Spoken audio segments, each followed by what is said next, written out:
سلام و احترام خدمت شما دانش آموزان عزیز. امیدوارم که حالتون خوب باشه. بنده مرادی هستم، دبیر زبان استان البرز و امروز هستم خدمتون با حل سوالات امتحان نهایی پایه 12 سال 1404. دوستان، همونطور که مطلع هستین این آزمون 5 بخش داره که بخش اولش لیسنینگ هست. از 7 نمره‌ای که در آزمون لیسنینگ داریم معمولا 5 نمرهش از فایل های صوتی داخل کتاب هست. الان فایل صوتی رو ما اینجا نداریم که خدمتتون پلی کنیم، اما یک نکته‌ای که برای جواب دادن به سوالات لیسنینگ باید در نظر داشته باشید اینه که قبل از اینکه فایل صوتی پخش بشه، همین که برگه سوالات رو دریافت میکنید سوالات لیسنینگ رو یه دور مطالعه بکنید و ببینید توی فایل صوتی ما به دنبال چه نکاتی هستیم، چه اطلاعاتی هستیم. چون ممکنه فایل صوتی مثلا 3 دقیقه 4 دقیقه باشه، ولی از اون 3 دقیقه و 4 دقیقه من کلا لازم باشه که 5 تا جمله رو متوجه بشم. از اون فایل صوتی مثلا 5 تا سوال طرح شده برای من. الان مثلا فایل صوتی اول ممکنه 3 دقیقه باشه فایل صوتی، اما این 5 جمله رو که من متوجه بشم برام کافی هست. بنابراین اگر تمام فایل صوتی هم متوجه نشده جای نگران نیست و فقط سعی کن اون اطلاعات کلیدی که توی سوالات مطرح شده رو متوجه بشید. خب سوالات رو که بچه ها قبل از فایل صوتی میخونید حتما زیر کلمات کلیدیش خط بکشید. مثلا مجید knows how to use a dictionary. خب use a dictionary اینجا یه کلمه کلیدیه. من باید حواسم باشه تو فایل صوتی که آیا مجید میدونه چجوری از دیکشنری استفاده کنه یا نه. اگر تو فایل صوتی گفت میتونه استفاده کنه جمله true هست و اگر نتونه false هست. An elementary dictionary is suitable for high school students. کلمه کلیدی elementary dictionary، دیکشنری مقدماتی برای high school students، برای دانش آموزان دبیرستانی مناسب هست یا نه. Majid prefers online dictionaries to pocket dictionaries. این کلمه prefer اینجا مهمه که مجید چه دیکشنری رو prefer ترجیح میده، online dictionary یا pocket dictionary. و مستر ایرانمه suggest using، آقای ایرانمه چه چیز رو suggest میکنه، چه دیکشنری رو پیشنهاد میده؟ bilingual, free online dictionary, advanced level dictionary, a dictionary designed for native students. و به همین صورت پس سوالات رو برای فایل صوتی قبل از اینکه فایل صوتی پخش بشه مطالعه میکنید، زیر کلمات کلیدیش خط میکشید و دیگه میدونید دنبال چه اطلاعاتی هستید فایل صوتی و منتظر میمونید این جملات و یا کلمات کلیدی رو در فایل صوتی بشنوید. و اما برای بخش vocabulary، از بخش vocabulary هم بچه ها 6 نمره سوال خواهیم داشت که این 6 نمره راحت ترین سوالات به نظر امتحان نهایی باشن. کلماتی که توی سوالات میاد 90% است. لغاتی که بالای مکالمه هستن و لغات دفینیشن داری که قبل از ریدینگ ها هستند و لغات اکثری که داخل کتاب هستند. حالا ممکنه یه لغت 2 لغت هم از بخش های مختلف کتاب توی این بخش ببینید، اما اکثر سوالات از همون بخش ها هستن. برای این قسمت که گفته هر تصویر رو وصل کنیم به جمله مناسبش و یکی از جملاتمون هم اضافه هست. Ali's cell phone consumes a lot of electricity. میگه گوشی علی consume مصرف میکنه یه مقدار زیادی electricity. خب من برای A میتونم 16 انتخاب بکنم و یا 18. بعدی رو میخونم که ببینم چی میشه. Some of its apps don't work properly today. اپ میگه بعضی از برنامه‌هاش امروز خوب کار نمیکنن. خب برای تصویر A consume به نظر مناسب تر میاد، پس A میشه 18 و اینجا اپ رو که دارم تصویر 16 بهتر داره، کلمه اپ رو represent میکنه، بنابراین نمیشه 16 به راحتی قابل تشخیص هستش. Whenever he can figure out بچه اون از جز کلمات اکثر داخل کتاب بود که به معنای تفکر و فهمیدن یه موضوعی بود. figure out به وضوح جوابش میشه تصویر 17. He has decided to replace it with a modern one. برای replace جایگزین کردن تصویری نمیبینم اینجا، احتمالاً دی جمله اضافه‌مون باشه و ای. Now he's sitting on the sofa. همین سوفا رو که دیدم دیگه تصویر 15 رو براش انتخاب میکنم. سوال 5 گفته با استفاده از کلمه‌های داده شده مکالمه زیر رو کامل کنیم. برای حل این سوالات بچه‌ها که به صورت جای خالی میدن، ما باید معنی تمام این کلماتی که اینجا هست و بهمون داده رو بدونیم. Forever برای همیشه، founded تأسیس کرد، recommended پیشنهاد کرد، physician پزشک. بارون شدیدی هم میاد، اگه صدای بارون رو میشنوید، صدایی میشنوید در فایل صوتی، صدای بارونه. خب گفتم که معنی این کلمات رو باید بدونیم که با توجه به مفهوم جملاتی که بهمون داده کلمه مناسب رو برای جای خالی انتخاب کنیم.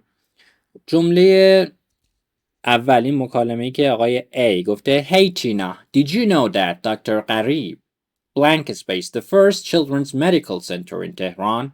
خب بچه دکتر قریب اولین مرکز پزشکی یا بیمارستان کودکان رو چیکار کرد؟ برای همیشه تأسیس کرد، پیشنهاد کرد، پزشک. خب تأسیس کرد میخوره به این جای خالی دیگه، پس این میشه 19. Of course, I suppose the TV series about his life introduced his services to sick children. Sure, he was also a dedicated اون یک چیه؟ مثلا متعهد بود. dedicated به معنای کسی که خودش رو وقف چیزی میکنه، متعهده. یک پزشک dedicated بود، پس میشه physician، جا میشه 20 physician. و yeah, he really was. Not surprisingly, people will remember him. خب مردم اون رو به یاد خواهند داشت. Forever برای همیشه پیشنهاد کرد، برای همیشه میخوره، واسه این همیشه 21 مردم برای همیشه اونو به یاد خواهند آورد. و سوال 6 گفته برای هر کلمه توی ستون A تعریفش توی ستون B رو انتخاب بکنیم. این کلمات هم از همون لغات definition داره، داخل کتاب هست و definitionشون هم بچه عوض نمیشه، عیناً همون definition و توضیح انگلیسی که داخل کتاب هست رو توی امتحان خواهیم دید. برای کلمه diary که میشد دفترچه خاطرات، اینجا داریم a book in which you record what has happened every day. یک کتابی، یک دفتری که ما توش یادداشت میکنیم، ضبط میکنیم چیزی که هر روز اتفاق افتاده است. He jumped into using the dictionary without understanding the pronunciation guide. Jump بچه into doing something میشد کار رو با عجله انجام دادن، یه دفعه تصمیم بگیریم این کار رو انجام بدیم. میگه بدون اینکه pronunciation guide دیکشنری رو بخونه رفت تصمیم گرفت که مثلا ازش استفاده کنه، فوری رفت ازش استفاده کرد. میشه to suddenly decide to do something، یه دفعه تصمیم بگیر که یه کار رو انجام بدی. jump into doing something. و 24 the demand بچه میشه تقاضا، درخواست. میگه the demand for solar energy is increasing. درخواست برای انرژی خورشیدی در حال افزایشه. خب درخواست اینجا چی میشه؟ the amount of a product people want، مقدار محصولی که چیزی که مردم میخوان، میشه demand. پس این هم میشه A. You can order a variety of seafood in this restaurant. variety بچه میشه تنوع، میگه تنوع زیادی غذاهای دریایی متنوعی اینجا میتونی سفارش بدی، order کنی. variety ببینید کدوم میخوره به اینا. many different types of things or people. many different types of things or people. مدل های مختلف زیادی از چیزها یا مردم، میشه variety. این هم میشه دی. به راحتی قابل تشخیصن بچه تستای لغت، به همین دلیلم گفتم راحت ترین بخش لغت هست. حالا گفته گزینه صحیح رو انتخاب کنید. برای این سوالات لغتی که به صورت 4 گزینه به ما میدن، ما باید معنای هر 4 گزینه رو بدونیم که متوجه بشیم کدوم بذاریم توی جای خالی و کدوم گزینه به جمله که بهمون داده نزدیک تره. deserved لیاقت داشت. received دریافت کرد. created خلق کرد. discovered کشف کرد. حالا ببینیم کدوم میخوره. میگه did you watch the game on TV last night؟ میگه اون گیم که دیشب توی تلویزیون پخش شد تماشا کردی؟ و بی میگه sure it was amazing فوق‌العاده بود. despite playing badly this time the team میگه علیرغم اینکه این بار بد بازی کردن تیم blank space to win the league لیاقت داشت که لیگو ببره، دریافت کرد که لیگو ببره، خلق کرد که لیگو ببره، کشف کرد که لیگو ببره. به وضوح گزینه A میشه. میگه علیرغم اینکه بد بازی کرد ولی لیاقتشو داشت که لیگو ببره. 27 I needed more sunlight while painting. That's why I have میگه من به نور بیشتری نیاز دارم وقتی نقاشی میکنم، به نور خورشید بیشتری نیاز دارم. That's why به خاطر همین I have applied استفاده کردم the balcony into a small office یا I have converted تبدیل کردم بالکنو به یک small office محل کار کوچک یا انتقال دادم بالکنو به یک محل کار کوچک یا پیشنهاد دادم بالکنو به یک محل کار کوچک. خب تبدیل کردم بالکنو به یک محل کار کوچک چون نور بیشتری نیاز داشتم و convert میخوره بهش. invisible نامرئی. comfortable راحت آسوده. valuable ارزشمند. changeable قابل تغییر پذیر. میگه mom I'm going out with my friends مامان دارم میرم بیرون با دوستام. why don't you wear your warm jackets و مادرش میگه چرا اون جاکت گرمتو نمیپوشین. it's spring and the weather is highly میگه بهاره و هوا به شدت. invisible نامرئی. comfortable راحت. valuable ارزشمند یا changeable خب میشه changeable هوا به راحتی تغییر میکنه. الان آفتابیه 2 دقیقه دیگه بارونی میشه changeable تغییر پذیره. all people might experience blank space but the first step is to success is to accept it. my father once said پدرم یه زمانی گفت all people might experience همه مردم ممکنه تجربه کنن radiation تشعشع و failure شکست و vibration تشعشع لرزش vibration لرزش میگه تلفنم رو ویبرت یعنی روی لرزشه. vibration تجربه کنن vibration و heritage ارث و میراث. خب همه مردم ممکنه تجربه کنن failure شکست و but the first step to success is to accept it ولی اولین مرحله برای موفقیت اینه که اون شکستمون رو بپذیریم. بچه مثلا vibration از اون کلماتی که میگم ممکنه از داخل متن باشه و جزء اون لغات مکالمه ها لغات definition دار و لغات عکس‌دار نباشه ایناست که توی گزینه ها ممکنه به ما بدن. خب حالا یه سوالم داریم که گفته یه کلمه اولش به ما داده گفته حدس بزنید که چه کلمه میخوره به این جای خالی. بخونیم جمله رو. After about an hour in the gym بعد از حدود 1 ساعت توی باشگاه our body starts to بدن اون شروع میکنه تو protein که کلمه ای که بهش میخوره بچه ها absorb هست. absorb بدنمون شروع میکنه به جذب پروتئین یا accept هم میتونیم بگیم. من توی پاسخنامه accept یا هر لغت دیگه ای که این معنی رو بده قابل قبول هست اما absorb میاد توی ذهن ما چون جزء کلمات کتاب هم بوده. بریم سراغ بخش گرامر. برای بخش گرامر هم بچه ها همون جزوه هایی که براتون فرستادم 3 تا جزوه است و هر 3 تا گرامر و هر 3 رایتینگ کتاب رو پوشش میده. برای بخش گرامر و رایتینگ اگر اون 3 تا جزوه‌ای که خدمتتون ارسال دادم و با دقت بخونید و مسلط بشید، امکان نداره سوالی توی امتحان نهایی طرح بشه که داخل اون جزوه نباشه. تعداد صفحاتش هم کمه، اما نکات اصلی رو گفته. هر جزوه‌ای فکر کنم حدود 12 صفحه اینجوری باشه. حالا براتون میفرستم خودتون چک بکنید.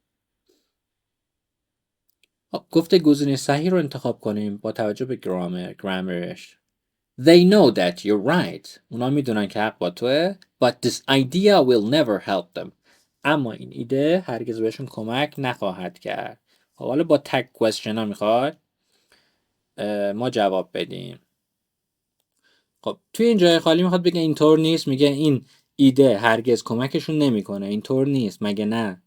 خب برای تگ کوئسشن ها بچه‌ها گفتیم ما فعل کمکی جمله رو پیدا میکنیم که اینجا will هست و منفیش میکنیم، یعنی will بعد بشه won't. بقیه گزینه ها ببینید حذف میشن به راحتی. اما اگر احیانا گزینه دیگه هم won't رو داشت، دیگه مرحله بعدی اینه که بعدش ضمیر فاعلی بیاد و ضمیر مفعولی نباشه. ضمایر فاعلی هم که میدونیم دیگه I, she, he, it, we, they ایناست. پس این میشه گزینه A. فعل کمکی رو پیدا کردم، منفیش کردم و بعد یک ضمیر فاعلی آوردم. توی جزوات هست. الان دیگه فرصت نمیشه تمام اون نکات رو تدریس کنیم، یه اشاره کوچیکی بهشون میکنم، اما جزوات رو اگر با دقت مطالعه کنین تستا دیگه براتون چیزی نیست. خب دیوان حافظ blank space into many countless languages since the 8th century. میگه دیوان حافظ. خب گزینه ها رو که نگاه میکنم فعل translate ها میبینم، ترجمه. خب دیوان حافظ بچه ها ترجمه میکنه یا ترجمه شده؟ ترجمه شده است، یعنی کار روش انجام شده. بنابراین این دیوان حافظی که اینجا دارم من مفعوله و وقتی مفعول اول جمله میاد میفهمم که جمله من جمله مجهوله، فاعل نیومده اول. بچه ها توی جملات معلوم فاعل میومد اول، یک کاری رو انجام میداد. مثلا I go to school، من به مدرسه میرم. من یک کاری رو دارم انجام میدم. اما زمانی که object مفعول میومد اول جمله، اون دیگه میفهمیدم که جمله دیگه معلوم نیست بلکه مجهول شده. برای جملات مجهولم بچه‌ها یادتون که هست ما یه فعل to be داشتیم و بعد قسمت سوم فعل. فعلا اون گزینه‌ای که to be ندارن رو حذف میکنم. A حذف میشه، B هم حذف میشه. گزینه C و D ولی to be دارن، یکیش was یکیش has been. حالا میگه دیوان حافظ گزینه C ترجمه شد به زبانهای زیادی از قرن 8 و گزینه دی میگه has been ترجمه شده است، حال کامل داره میگه. خب چون که اینجا ما since رو داریم، since هم از نشانه های حال کامل بود، متوجه میشم که باید to be رو هم حال کامل استفاده بکنم. اگر یادتون باشه برای هر زمانی to be شو بهتون گفته بودیم. مثلا برای زمان حال ساده گفته بودیم to be is و are. برای مثلا گذشته ساده گفته بودیم was و were. برای حال کامل گفته بودیم has been یا have been. اینا رو دیگه تو جزوه هم هست، سر کلاس هم یادداشت کردید. since نشانه حال کامله، پس to be منم باید حال کامل باشه که میشه گزینه D. و اما سوال 33 I have a good job but I can't make enough money. میگه من شغل خوبی دارم ولی پول به اندازه کافی در نمیارم. I blank space more money if I blank space you. آها خب اینجا ما if رو میبینیم بچه ها. گرامری که توی کتابمون با if داشتیم جملات شرطی نوع 2 بود. گفتیم اون قسمتی که if داره یعنی این قسمت باید زمانش چی باشه بچه ها؟ گذشته ساده. آفرین، اون قسمتی که if داشت زمانش گذشته ساده بود. پس قسمت دوم باید گذشته ساده باشه که توی همه گزینه ها گذشته ساده هست was were were. فقط توی گزینه D گذشته ساده نیست. و بعد گفتیم اون قسمتی که if نداره، یعنی قسمت اول، باید زمانش چی باشه؟ would، could یا might به علاوه فعل ساده. خب توی کدوم گزینه اینو دارم؟ گزینه A که ندارم، گزینه B هم ندارم. توی گزینه C would به علاوه فعل ساده رو دارم. میگه I would save more money. پول بیشتری ذخیره میکردم if I were you. اگه جای تو بودم. و سوال 34 مینا and her classmates bought some students books. Blank space their teacher suggested.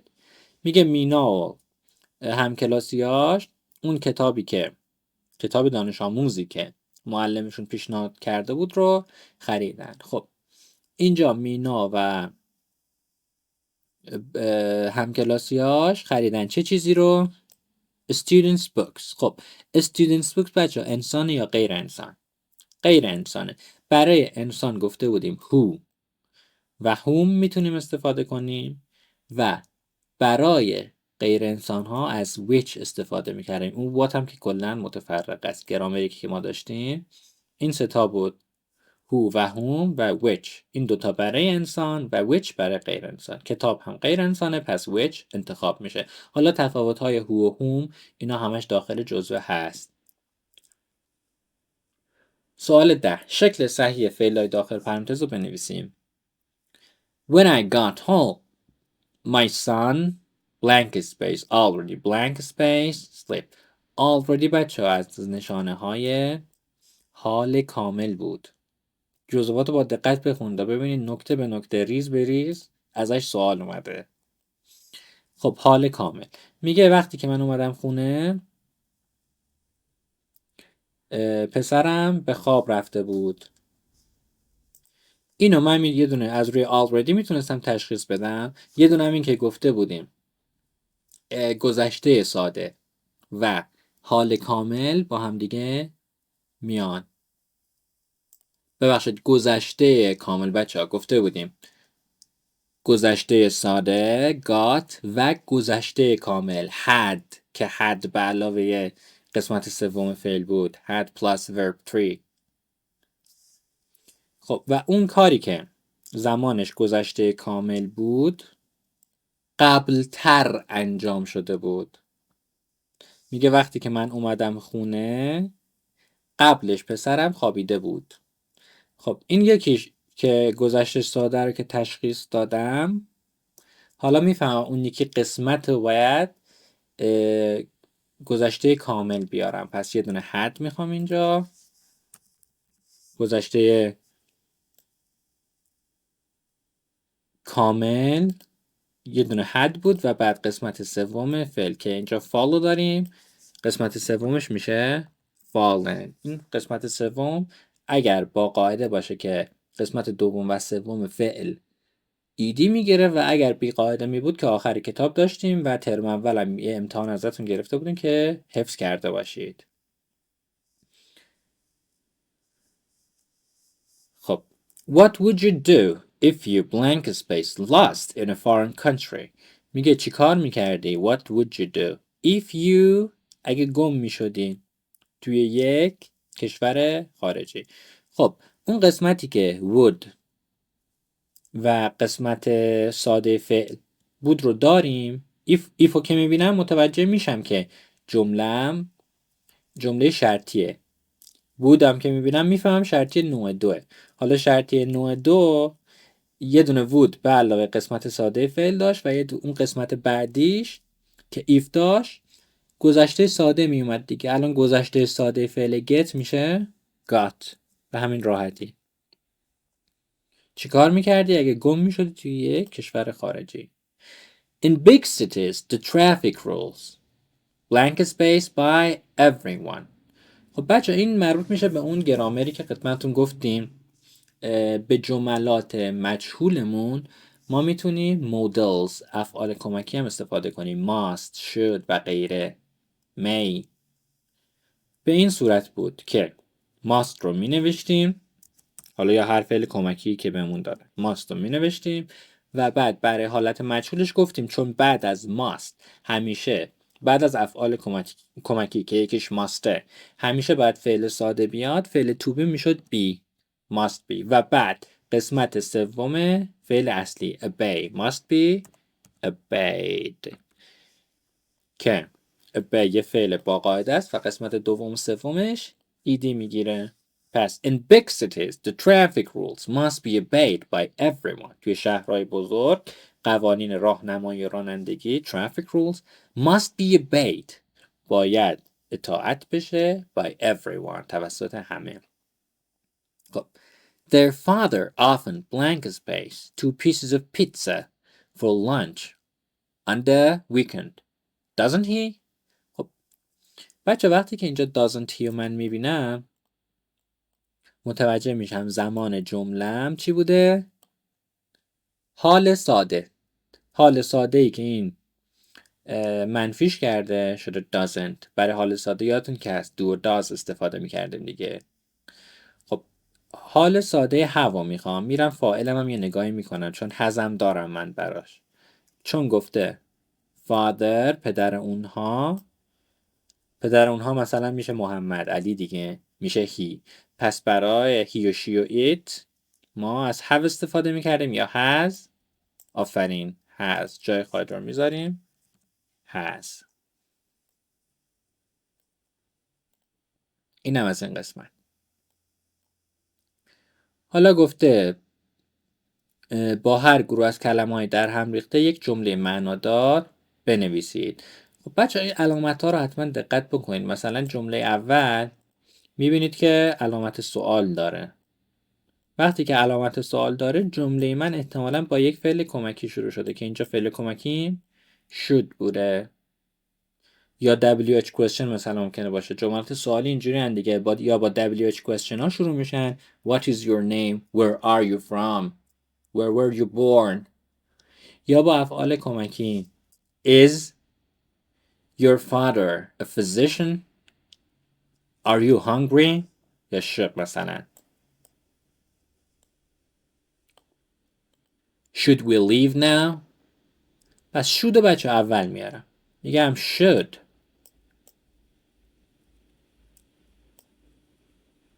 بعد کلمات رو نگاه میکنم برم چی میخواد بگه. garbage دارم landfill دارم. landfill توی اون ریدینگ درس 3 بود فکر کنم بهتون گفتم جایی که آشغالا دفن میشن landfill. خب by workers take میخواد بگه آیا آشغال ها باید به اون آشغالدونی به اون محل دفن زباله ها توسط کارگرها take برده بشن. پس میگم should چه چیزی garbage should garbage چی be taken چون جمله مجهوله دیگه be داره و قسمت سوم فعل. خب taken بشن برده بشن به کجا to landfill و آخر جمله مجهول میتونست بگیم توسط کی by workers should garbage be taken to landfill by workers. و جمله 40 هم بچه حالتهای مختلف میشه نوشت دیگه. فقط بعد حالتی باشه که توسط whom به هم وصل بشن. یعنی یه حالت مفعولی بگیره چون whom یادتونه که برای انسانی استفاده میشد که حالت مفعولی داشته باشه بیشتر. ببینید حالتهای مختلف اینجا هست. The patient talked to the doctor. بیمار صحبت کرد با دکتر. دکتری که وحید قبلا دیده بودش. اینجا دکتر وحید دیده چه کسی رو دیده؟ دکتر رو. دکتر یه حالت مفعولی یا object داره. یا the patient whom وحید met before. The patient مریضی که وحید met before. وحید ملاقات کرده قبلا چه کسی رو؟ The patient. اینجا ببین patient دوباره حالت object مفعولی داره. توی همه حالت ها این رعایت بشه. با حالت های مختلف حالا میشه نوشتش. هر کدوم از این حالت رو بنویسید درست هستش. و اما سوال 12 راجع به grammar هست. میگه مکالمه‌نویسی رو با با استفاده از تصویر و کلمه داده شده پر کنیم. travel. travel. تصویرمون هم چیه؟ Persian Gulf. خلیج فارس. سفر کردن به خلیج فارس میشه تصویر و متنی که ما داریم. بریم مکالمه چی هست. سینا میگه What has your boss given you for your hard work recently? میگه برای سخت کوشی که داشتی اخیراً رئیست به چی داده؟ بهزاد میگه We blank space 3 days off. بچه نکته‌ای که هست من تو کلاسم بهتون گفته بودم با هر چی از ما سوال کردن، با هر زمانی از ما سوال کردن، ما هم با همون زمان جواب میدیم.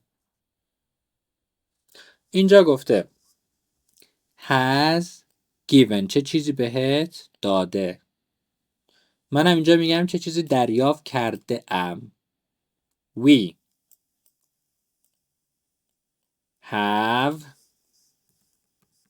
gotten. زمانی که سوال ازم پرسیده بچه حال کامل هست دیگه، کاری که در گذشته انجام شده، تو گذشته به هم یه چیزی داده رئیسه اما الان مهمه، همچنان اثرش باقیه و من دارم راجبش صحبت میکنم، پس برام مهمه. با همون میام جواب میدم که تو گذشته من مثلا 3 روز مرخصی دریافت کردم یا ما دریافت کردیم. We have gotten 3 days off. در ادامه میگه What would you do if you were free for 2 weeks? میگه اگه برای 3 روز کار نداشتی، بیکار بودی و آزاد بود، تایمت چی کار میکردی؟ خب میبینم با جمله شرطی از من سوال کرده. What would you do؟ جمله شرطی نوع 2 هم هست. چی کار میکردی اگه 3 روز، اگه 2 هفته مرخصی داشتی؟ خب ببینید چی به ما داده. قسمت ifش رو به ما داده. If we were free for 2 weeks. اون قسمتی که if داره ببینید گذشته ساده آورده. If we were free for 2 weeks. اگه برای 2 هفته بیکار بودم، اون قسمتی که if نداره حالا باید would، could و یا might به علاوه قسمت سوم باشه. من مثلا would میارم، شما could و might هم میتونید بیارید. میگه اگه 2 هفته بیکار بودم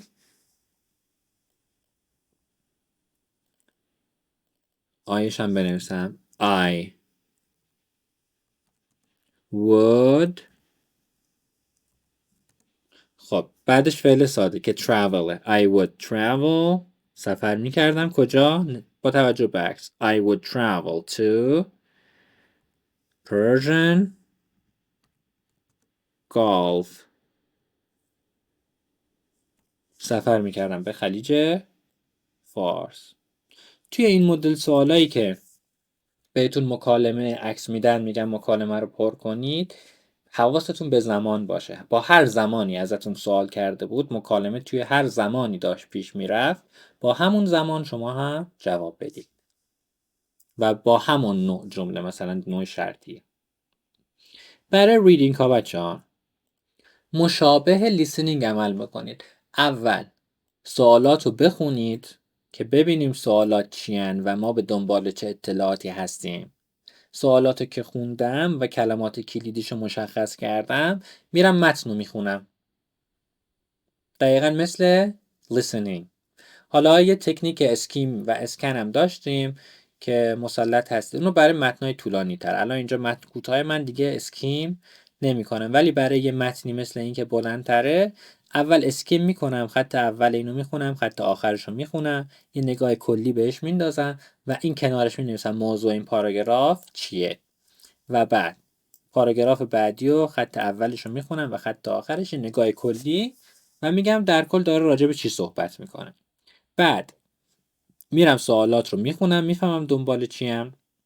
مثلا میگم این سوالی که من خوندم راجع به medical care و medical care مثلا توی پاراگراف اول بود، پس میرم پاراگراف اول رو اسکن میکنم. اسکیم که کردم موضوعشو که داشته باشم، حالا اسکیم میکنم medical care رو مثلا فرضاً پیدا میکنم، جمله قبل و بعدش رو میخونم و ببینم این چیزی که تو سوال به من داده درست هست یا نه. اما برای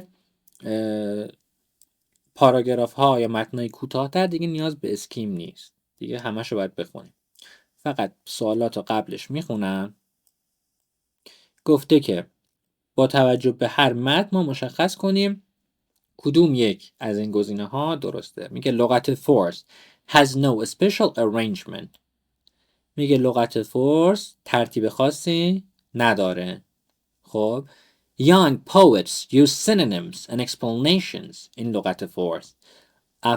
شاعرای جوان از سینونیم و explanation استفاده میکنن توی اون لغت فورس. The poets after اسدیه توسی didn't know how to use its dictionary. میگه شاعرای بعد از اسدیه توسی نمیدونستن چطوری از دیکشنریش استفاده کنن. و دی لغت فورس only contains the words that young poets wrote first.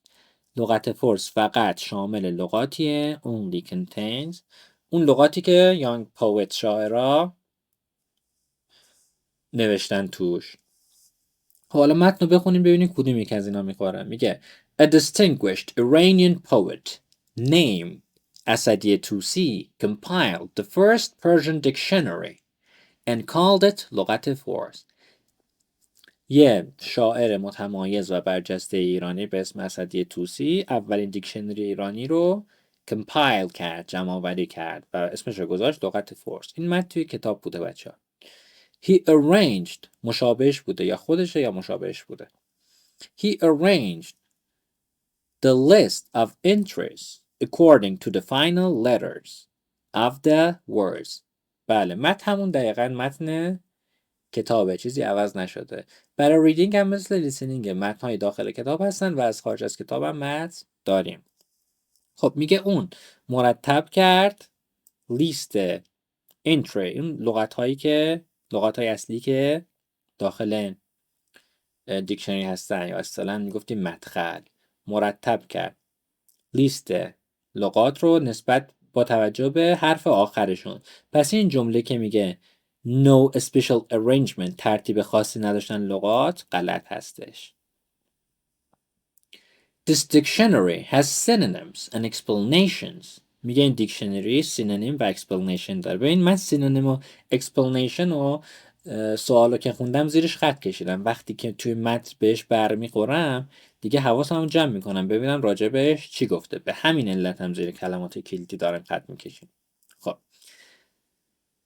میگه که این دیکشنری سینونیم ها و توضیحاتی داره که young poets شاعرای جوان بعد از اسدیه توسی have widely used که شاعرای بعد از اسدیه توسی خیلی ازش استفاده کردن.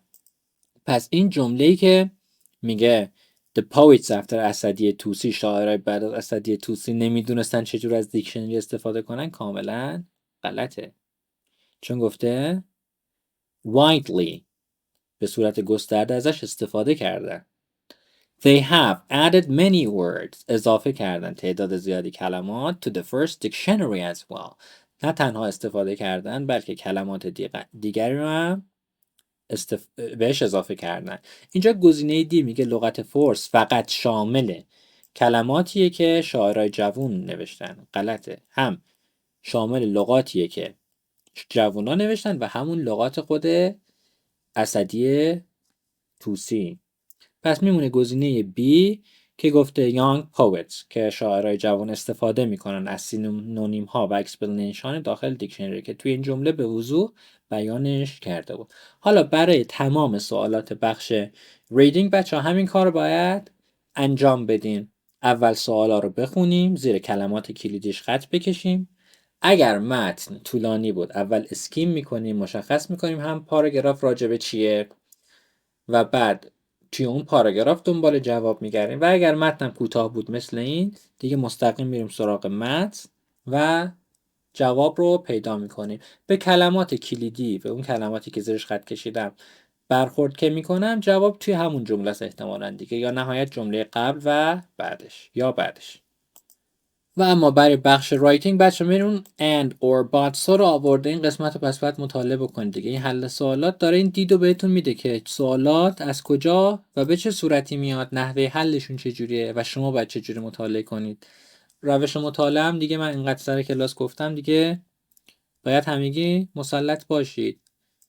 اول لغات بخونید، گفتم لغات کجا رو. بعدش گرامر بخونید، گفتم گرامر رو چجوری بخونید، جزوهاش رو بهتون دادم، جزوهات رو مطالعه میکنید. پس شد لغت، بعد گرامر، بعد گفتم برید سراغ ریدینگا رو بخونید. کلمات جدیدش هم خط به خط براتون گفتیم و در طول سال باید تمرین کرده باشید. ریدینگا رو که خوندید، بعد فایل صوتیشون رو پخش کنید و خط ببرید. چندین بار هم فایل صوتی گوش بدید و هم خط ببرید. بعد متن رو کنار بذارید و فقط به فایل صوتی گوش بدید. برای مکالمه ها، برای ریدینگ ها و برای لیسنینگ های آخر کتاب این کار رو انجام بدید. و بعدم که رایتینگ رو خدمتون تدریس کردیم، هم نکاتش رو گفتیم که توی جزوه ها هست و هم نحوه پاراگراف نویسی که توی امتحان نهایی قطعا ازش سوال خواهیم داشت. 2 تا جمله هم گفته بودم حفظ کنید برای topic sentence و concluding sentence. همین موارد رو اگر رعایت بکنید تو امتحان نهایی انشالله همتون موفق میشید. خب حالا اینو بخونیم ببینیم جای خالی رو پر بکنیم با این کلمات. Ants are found everywhere in the world. They make their homes and buildings, gardens, etc.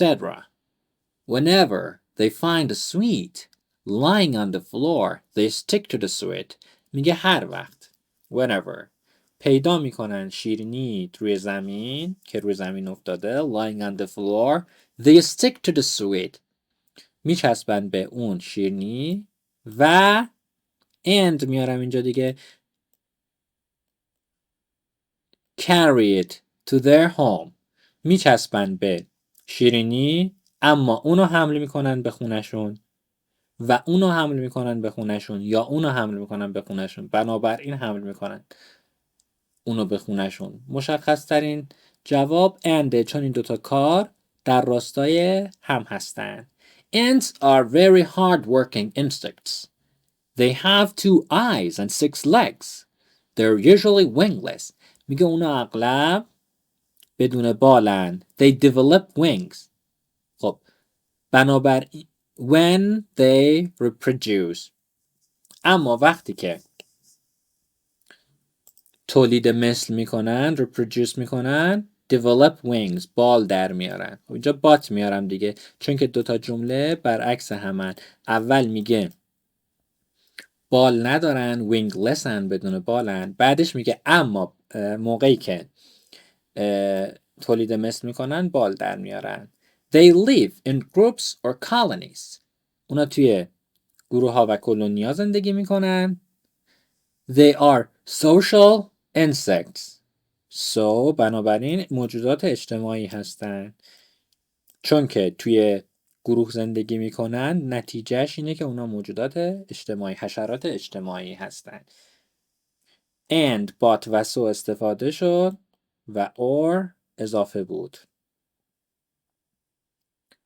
حالا اینجا گفته با استفاده از همون نکته دیگه با توجه به تصویر و یکی از کلمه های or یا so یک جمله مرکب بنویسیم.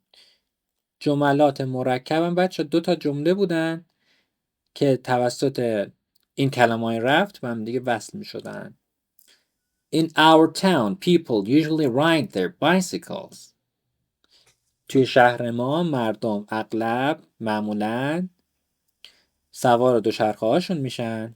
or یا 2 تا انتخاب دارم دیگه، وقتی که 2 تا انتخاب دارم or استفاده میکردم. or they با این بنویسم or they drive to work. to work رو فکر کنم خودش نشه. بله or they drive to work. یا میتونم بگم or drive میرونن their cars to work. جفتش درسته. or they drive their cars یا میرونن ماشیناشونو to work. چون اینجا عکس ماشین رو داده دیگه گفتیم از کلمه کارم استفاده کنیم. سوال 18 بچه ها گفته topic sentence رو مشخص کن.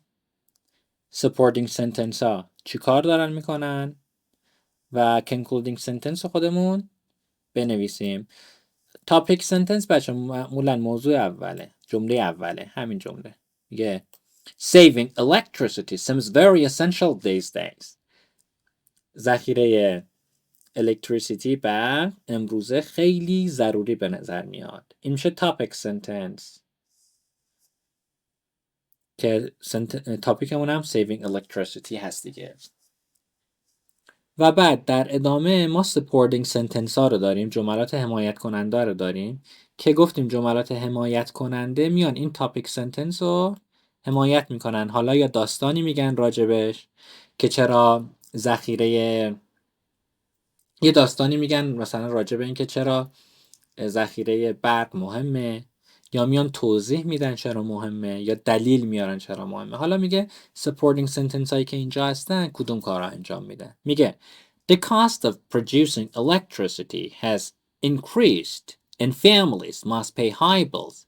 هزینه تولید برق زیاد شده و خانواده ها باید قبضای گرونی پرداخت کنن. پول مثلا برق میاد هزینهش زیاده.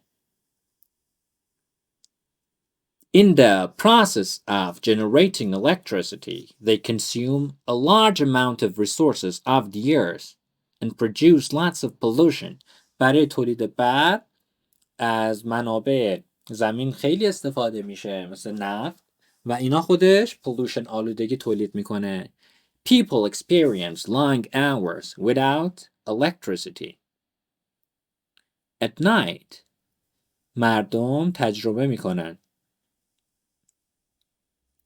long hours without electricity at night.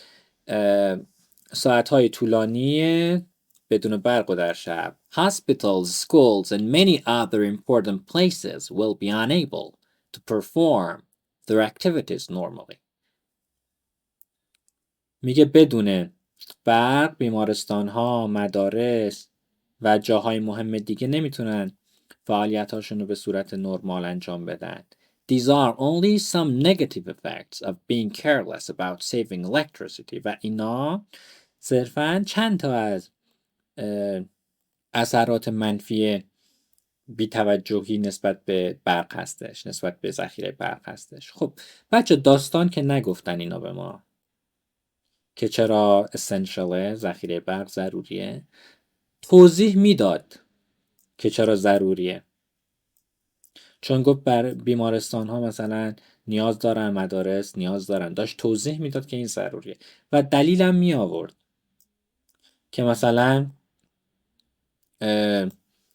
تولید برق از منابع زمین استفاده میکنه، آلودگی تولید میکنه و غیره. این گزینه بی و سی رو داشت و ما هر کدومش انتخاب کنیم درست هستش. توی پاسخنامه‌ام بی یا سی جفتش هست. حالا پاسخنامه رو براتون ارسال کردم دیگه، در امتداد همین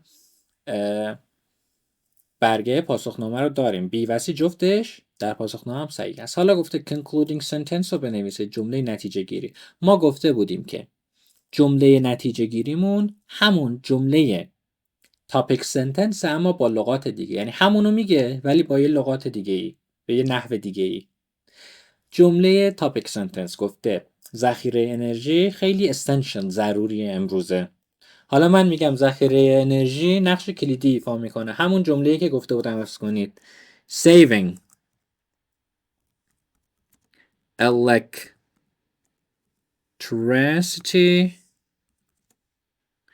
plays a key role، نقش کلیدی ایفا میکنه، ضروریه in this world، در این جهان.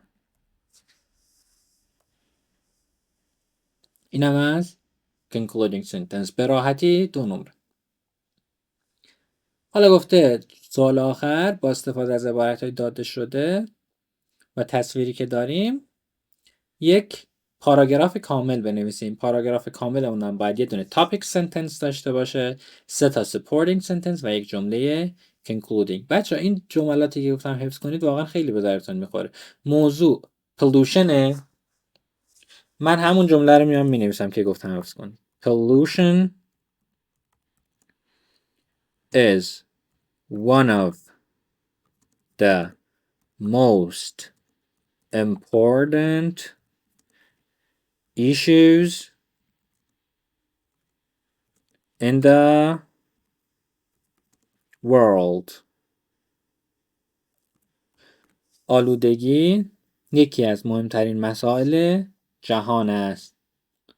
حالا برای دلیلام یا برای توضیح هم گفته از اینا استفاده کن. مثلا میتونم بگم air and water pollution affects people's lives directly. دیگه بچه در ادامهش میام مینویسم. ببین جمله اولو یه ذره فاصله دادم از خط اول. حالا در ادامهش میام مینویسم که air and اول جمله رو با حرف بزرگ شروع میکنم. air and حالا دیگه من تایپ نمی کنم، میگم بهتون air and water pollution can affect people's lives directly. آلودگی هوا و آب میتونه زندگی مردم رو به صورت مستقیم تحت تاثیر قرار بده. مثلا تا اینجا طول کشید جمله، اینجا نقطهشو میذارم و جمله بعدی رو در امتدادش مینویسم. بعد causing diseases استفاده کنم که بگم مثلا air pollution یا بگم مثلا additionally به علاوه air pollution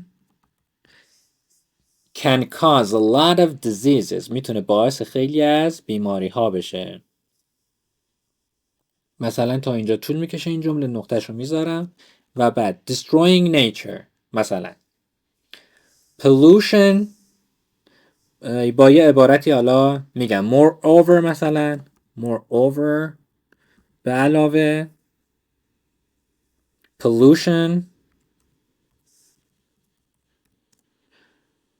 can destroy nature. میتونه طبیعت رو آلوده بکنه. و در آخر میگم so بنابراین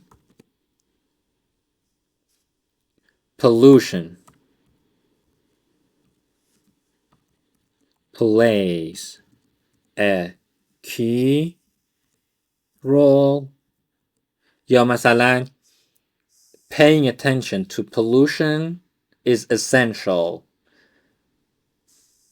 in this world. گم ضروریه، مهم توجه کردن به آلودگی هوا. حالا دیگه هر جمله و عبارتی خودتون دوست داشت. به همین راحتی ما 3 نمره هم میگیریم. فقط حواستون باشه اینجا یه ذره اضافه جا گذاشتم، یه مقداری رو اصطلاحاً میگیم ایندنت میکنم و بعد جمله اول شروع میکنم، یه ذره جا میذارم و بعد جمله اول شروع میکنم. بقیه جملات در امتداد اونه. مثلا جمله قبل اینجا تموم شد، بعدی رو در ادامهش می نویسم. این جمله اگر اینجا تموم شد، بعدی در ادامهش. و بعد از این عبارت ها میتونید استفاده کنید. این هم میتونید حفظ کنید. additionally و moreover. جمله اولم که از اینا نمیخواد، دلیل اولی که میارم یا همون جمله اول supporting sentence هم بعدش میگم به علاوه additionally و برای بعدش هم میگم moreover. جفتشون به یک معنی هن. زمانی که میخوام دلیل بیشتری بیارم و توضیح بیشتری بدم از اینا استفاده میکنم. و در آخر جمله آخر رو با که concluding sentence هست و با so بیان میکنم. بنابراین مهم آلودگی هوا یا توجه بهش ضروریه. امیدوارم که این آموزش براتون مفید بوده باشه. شما رو به خدای بزرگ میسپارم. خدا نگهدار.